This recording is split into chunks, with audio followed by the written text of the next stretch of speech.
Ei,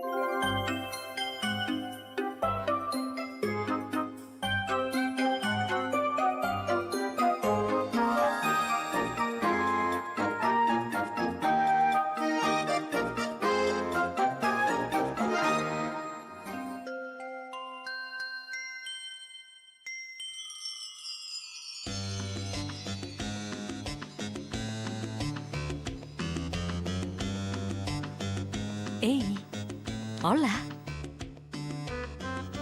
Hola. Benvinguts a la Diada Anual de les Tortugues.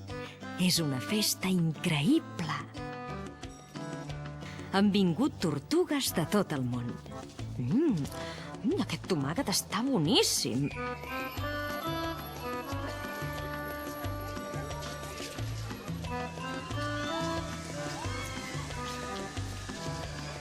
Veieu aquella tan enorme?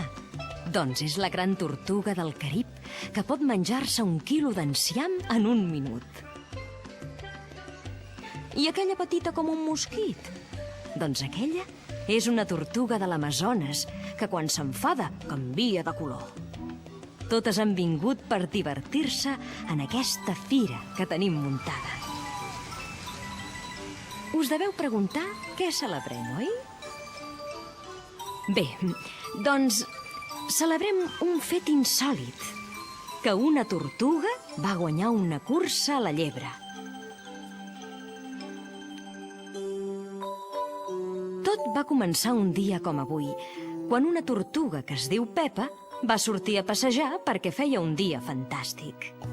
Mentre la Pepa passejava, va creuar-se amb una llebre i es va parar per saludar-la amistosament. «Bon dia tingui, senyora llebre», va dir la Pepa.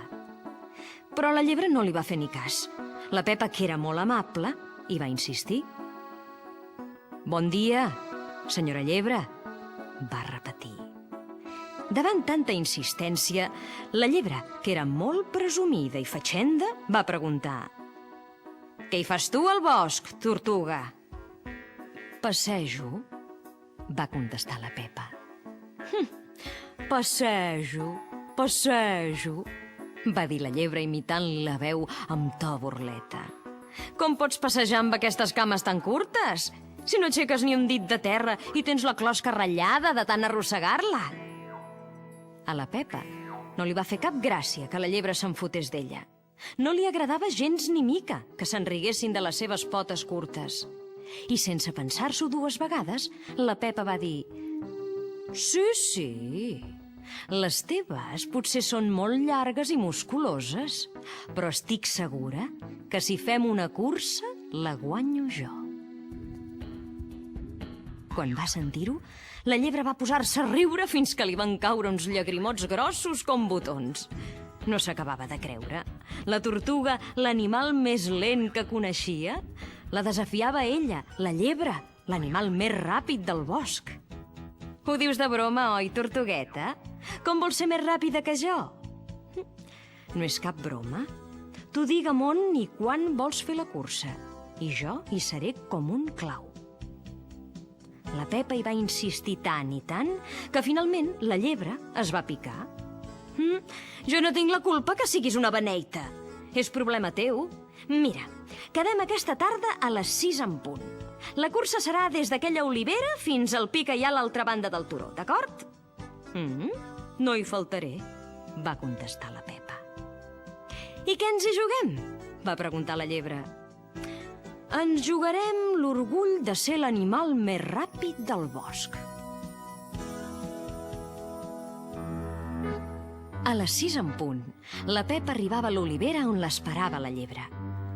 Van encarregar al senyor Mussol que donés la sortida. Ai, per què sempre em desperten per treballar? Va protestar el Mussol. A veure, preparats, llestos, ja! I la cursa va començar. La llebre va sortir tan ràpida que al cap de pocs instants la tortuga ja no veia ni el núvol de pols que aixecava. Quan la llebre va arribar dalt del turó, es va parar a respirar. havia fet un esforç considerable. Va mirar enrere i no va veure ni rastre de la tortuga. No sé pas per què corro tant, va pensar, si les tortugues no saben córrer. Animada per la distància, la llebre va decidir descansar una estona a l'ombra d'una figuera. Ai, que bé que s'hi està la fresqueta, va pensar la llebre. Em quedaré aquí una estona i quan vegi que arriba la tortuga tornaré a córrer i no tindré problemes per guanyar la cursa. Si és que la lenta de la tortuga no hi té res a fer contra un animal tan esvelt i àgil com jo. Si estava tan bé que la llebre es va quedar dormida com un soc i va caure en un son tan profund que ni sentia piular uns pardals que jugaven per allà. Quan la tortuga hi va passar, va estranyar-se moltíssim en veure roncar la llebre arraulida entre les arrels de la figuera. Però la tortuga no va parar ni per fer un glob d'aigua. La Pepa va continuar xino-xano.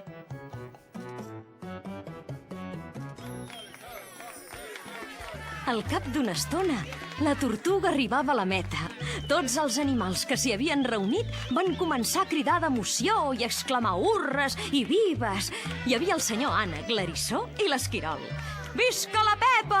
cridaven tots. Fins i tot el senyor Talp va abandonar per un moment el subterrani on vivia per celebrar la victòria.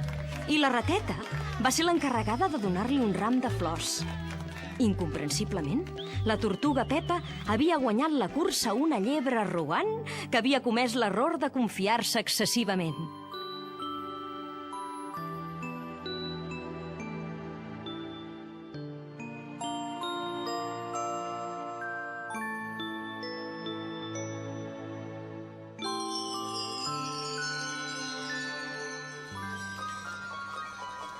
Des d'aquell dia, les tortugues som un dels animals més respectats del bosc.